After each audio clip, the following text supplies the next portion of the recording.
for the story? Yes. And you? It's quite a very memorable story, all right? Still alive in Tutu. Alive in After 6 memory years. and it's become a famous part of the Tutu legend telling. Yes, I remember that night very well. We been fishing the Saturday before and we'd caught quite a few, like maybe 10 or 12 small ones, or like half a kg. So we went again the next Saturday night, but the next Saturday night was a little bit windy and the sea wasn't all that settled. And we paddled out in our takia, they call it here, or the canoe with the outrigger. It would be, we paddled for 20 minutes, 2 men paddling, so I'd say it would be maybe somewhere between 1 kilometre or 1.5 kilometres off the shore. Across this Somo Strait. Out into Somo Strait there. And lucky we made a line between Suya's house and the ship that was anchored out there, the Selfie. So then we put the anchor down. Lucky we were anchored, otherwise strong current would push me. Yes. Nobody would find me. If there hadn't been an anchor, that would have been the end. Bloody. Yeah, it could have even been both of us, because my first plan was when the boat capsized, and I thought the first plan was to stay with the boat. Like a lot of things, like it's easy to find a boat with 2 people than to abandon the boat, take a risk. But then as we were lying on top of the boat, I could hear the air coming out of the small hole in the bottom of the boat, so I realised that the boat eventually would go down. And also that was high tide, so the current wasn't strong. And so we realised if we're going to swim, that's the time to swim at that particular time. But it wasn't an easy choice to make, because the shore was a long way away, and I thought to myself, if I don't make it, then we'll lose 2 lives, because if I don't make it to shore, then nobody will be able to get help. No one will know Ladi is here too. But I didn't know you reached the shore or not. I just was waiting. You didn't know. Right. So how did you feel during the waiting? No fear. I felt no fear. You didn't feel any fear? No. Did you feel confident that there would be some help? Yes. Yeah, you felt confident? Yeah. Well, that's good. I trusted you. Huh? I trusted you. Yeah. So then I remember swimming, and swimming backstroke, side stroke, overarm, all the different varieties of swimming. And I thought to myself, if I start seeing more lights, it means you're going backwards out into Somo Strait. But if the lights start to get less, it means we're getting closer to the shore. So after about 15 minutes swimming, I looked up, I could see some of the lights disappeared. So I knew I'm heading in the right direction. So I just kept going for where I knew Suya's house was. And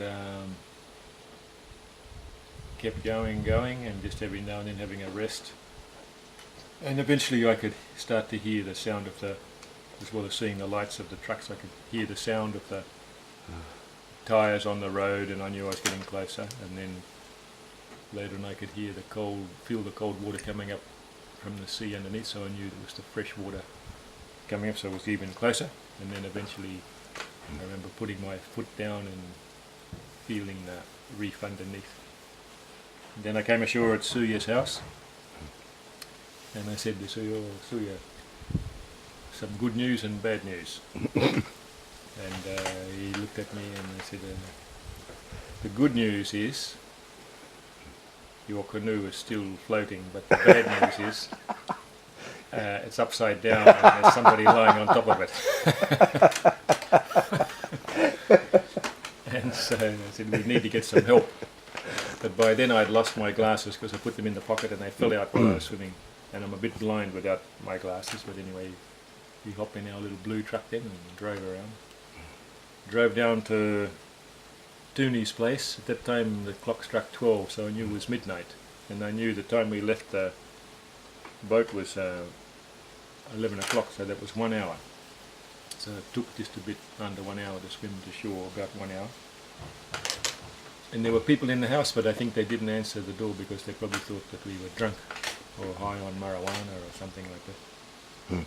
So then went down to Waidaa and looked around there for the boat, but there were no boats there. So I came back to Tutu to drive up here and called the police. And I said, "Oh, this is Father Ben from Tutu." "Yes, Father. I'm just reporting that we got one canoe overturned in Soma Street and one man lying on top." And the police officer said, "Do you have a boat?" And I said, "That's why I'm calling you. We need a boat." He said, "Oh, I'm sorry, we don't have a boat." And I said, "Oh, thank you very much. I'll go looking for one." And he said, "Oh, let me know how you get on." So with that encouragement from the police, I drove down the driveway, and one of the teachers stopped the car. It was about a bit after midnight by that stage. And he said, "Oh, I'm sorry, Father." And I said, "Don't be sorry. You hop in. You're the one going to get me some help. You're the guardian angel here, so hop in." And as we were driving along, I told him the story. So he took us to two men who own a boat. They nicknamed them the Navy SEAL. They're very good fishermen, John and his brother Pella. And as soon as he heard the story that there was somebody on the canoe turned upside down in Soma Street, came racing out of his house and grabbed the petrol and took us straight down to the boat and pushed the boat out into the sea and started the engine.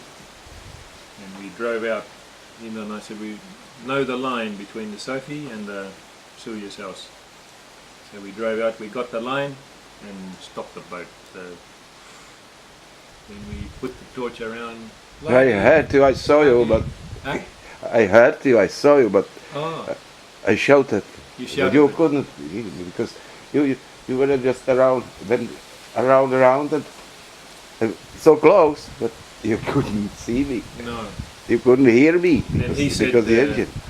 He said, "Too far? Are we out too far or too far in?" And I said, "Oh, maybe out a bit. We just go in a little bit." So we drove in maybe another 100 meters or 200 meters. Stop again.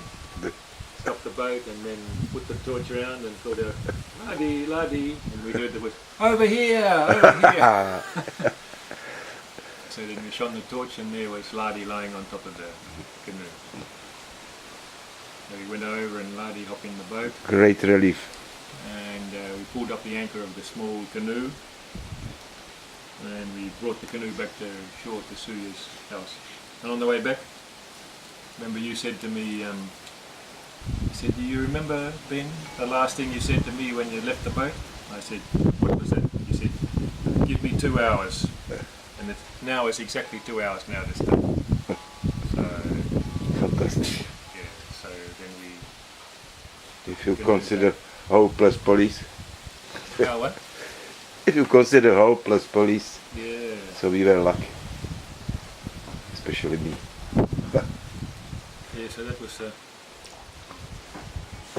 and we came back here and had a few good whiskies I remember. to celebrate our new life.